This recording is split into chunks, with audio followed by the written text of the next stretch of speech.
अस्सलाम वालेकुम स्टूडेंट्स, हम आपके लिए कुछ अल्फाज लेकर आए हैं जिनके अंदर चंद मिस्टेक्स हैं।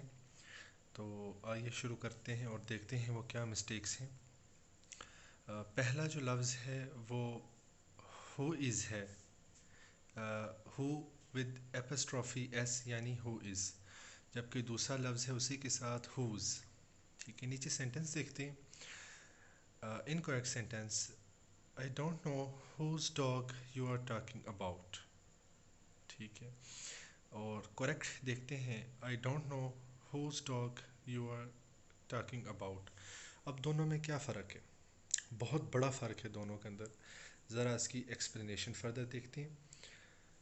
Who with an apostrophe S is the contracted form of who is. ठीक है, यानी जो हु ऊपर एपोस्ट्रॉफी एस लिखा हुआ है, ये बेसिकली कॉन्ट्रैक्टेड फॉर्म है हु इज़ की। ठीक है, हु इज़ को छोटा करके कॉन्ट्रैक्ट करके हुज लिखा जाता है। ठीक है, हु और एपोस्ट्रॉफी एस, हु इज़ यानी, जबकि whose is a possessive adjective form of who. ठीक है, और जबकि हुज है वो पोजेसिव फॉर्म है एडजेक्टिव की। ठीक है, पोजेसिव एडजेक्टिव है हु का। ठीक है, for example, whose your daddy यानी आपके वालिद कौन है। Whose car are we going in. ठीक है, हम किसकी गाड़ी के अंदर जा रहे हैं, यानी यहाँ पर पोजेशन शो किया जा रहा है, हम किसकी गाड़ी के अंदर जाएंगे। अगला लफ्ज़ देखते हैं, योर और यू आर। ठीक है, इनकरेक्ट क्या है, गिव मी योर एडवाइस। ठीक है, you are advice, actually you और एपोस्ट्रॉफी आर ई से मुराद है यू आर। तो ये तो जुमला ही बिल्कुल गलत हो गया, give me you are advice. ठीक है, ये तो बिल्कुल जुमला गलत है। करेक्ट देखते हैं, गिव मी योर एडवाइस। नीचे फर्दर एक्सप्लेनेशन अगर इसकी देखें, you with in apostrophe R E is a contraction that represents the words you are. ठीक है, ये भी कॉन्ट्रैक्शन है, बेसिकली ये वर्ड है यू आर। आगे देखते हैं, your is a second person plural possessive adjective. ठीक है, जबकि योर जो है वो सेकेंड पर्सन जो है वो प्लूरल पोजेसिव एडजेक्टिव है। For example, you are my best friend, is that your key on the ground. ठीक है, वगैरह। आगे अगर देखें तो abstract nouns ending with N E double S. ठीक है, सफिक्स है एन ई डबल एस।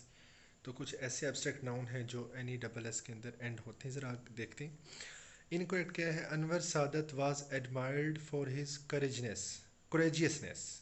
ठीक है, यानी अनवर और सादत को काफ़ी एडमायर किया जाता था, काफ़ी जो है वो पसंद वगैरह किया जाता था, और उनकी करेजियसनेस की वजह से, उनकी बहादुरी की वजह से। तो करेक्ट देखिए, अनवर सादत वाज एडमायर्ड फॉर हिज करेज। ठीक है, अनवर सादत जो है अपनी जो है करेज की वजह से एडमायर किए जाते थे। अब असल में इसमें बेसिकली मिस्टेक क्या है, मिस्टेक हम देखते हैं नीचे के एक्सप्लेनेशन उन्होंने दी है।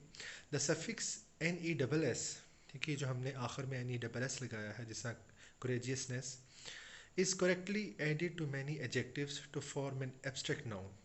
ठीक है, तो कह रहा है बिलाशुबा ये काफ़ी एडजेक्टिव्स के साथ लगाया जाता है और उसको एब्स्ट्रैक्ट नाउन बना दिया जाता है एन ई डबल एस लगाकर। फॉर एग्जांपल, जैसे कि गुड है, गुड एक एडजेक्टिव है, तो अगर गुडनेस कर देंगे तो ये एक नाउन बन जाएगा। रेड है तो रेडनेस कर देंगे, ये एक नाउन बन जाएगा। However, ताहम many English adjectives have abstract noun forms that are not found with the suffix। लेकिन वो क्या कहता है कि बहुत से इंग्लिश एडजेक्टिव्स ऐसे हैं हैव एब्स्ट्रैक्ट नाउन, जिनके एब्स्ट्रैक्ट नाउन फॉर्म्स जो है वो मौजूद है, that are not found with the suffix, जो कि सफिक्स के साथ नहीं बनाई जाती। ठीक है, उसके साथ सफिक्स नहीं लगाया जाता, एन ई डबल एस लगाने की ज़रूरत नहीं पड़ती।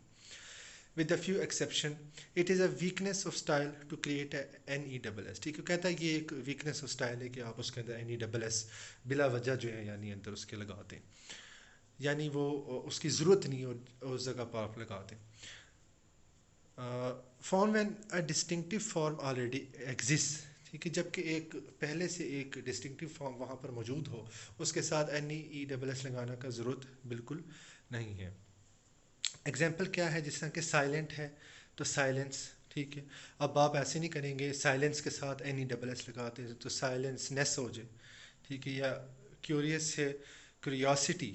ठीक है, अब इसके साथ आप क्यूरियोसिटी नेस नहीं करेंगे। ठीक है, ये एक एक्स्ट्रा आपका हो जाएगा। इसी तरीके से बाकी अल्फाज हैं, ब्रेव, ब्रेवरी, करेजियस, करेज, वेलियंट, वेलर, ठीक है, मुख्तलिफ। तो आगे देखते हैं ए और एन। फर्स्ट जो सेंटेंस है वो इनकरेक्ट लिखा गया है, meet me here in a hour, ठीक है। इसमें अब रॉन्ग क्या है वो अभी हम देखते हैं। करेक्ट क्या है, meet me here in an hour. ज़रा इसकी एक्सप्लेनेशन देख लें कि the rule is to use the article a before words beginning with a consonant sound, ठीक है। हमने बेसिकली आर्टिकल ए हमने वहाँ पर लगाना है, उस जगह पर लगाना है कि जो कॉन्सोनेंट साउंड होंगे, ठीक है। जो वर्ड्स शुरू होंगे कॉन्सोनेंट से उसके साथ हमने ए लगाना है। And an before words beginning with the vowel sound. और एन हमने किसके साथ लगाना है, उन अल्फाजों के साथ जो वाउल साउंड के साथ जो है वो स्टार्ट होते हैं, जैसे अ डॉग। अब अ डॉग के अंदर डी जो है वो बेसिकली कॉन्सोनेंट है, डा। एन ईल है, ठीक है, तो ई जो है वो बेसिकली वाउल है, तो इसलिए एन लगाया गया है। इसी तरीके से आवर, अगर आवर को आप प्रोनाउंस करें तो आवर की आवाज़ क्या आती है, आवर, ठीक है, आ की आवाज़ आती है, तो ये भी बेसिकली वाउल है। ठीक हो गया। आगे अगर देखें फर्दर, ब्रिंग एंड टेक, इन दोनों में क्या फ़र्क है। Both bring and take indicate the convenience of something from one place to another. दोनों से मुराद यही है कि किसी चीज़ को जो है कन्वे करना एक जगह से दूसरी जगह। Which to use depends upon context, और कौन सा आपने लफ्ज़ यूज़ करना है ये कॉन्टेक्स्ट के ऊपर डिपेंड करता है, आपकी बात पे डिपेंड करता है, आप क्या कहना चाह रहे हैं, क्या डिलीवर करना चाह रहे हैं। फॉर एग्जांपल आगे देखते हैं, a mother organising her family for a trip to the zoo, ठीक है। एक अम्मी जान हैं, ठीक है, मदर हैं जो कि एक ऑर्गेनाइज कर रही फैमिली ट्रिप जू जाने के लिए। For example might say everybody bring a jacket, she is going to, ठीक है। वो कह सकती है कि वो ख़ुद भी जू जा रही है, एक पिकनिक पे जा रही है अपने बच्चों के साथ, तो वो कह सकती है कि तमाम बच्चे जो हैं वो जैकेट को ले आएँ, एवरीबॉडी ब्रिंग अ जैकेट, यानी अपने साथ वो जैकेट ले आएँ।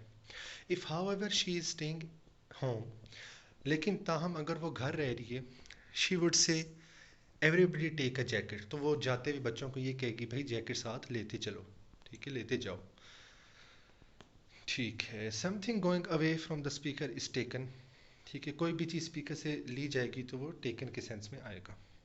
समथिंग गोइंग टू और with the speaker is brought, okay. आगे मूव करते हैं, कुछ मैसेजेस आ रहे हैं, सॉरी फॉर इनकन्वीनियंस।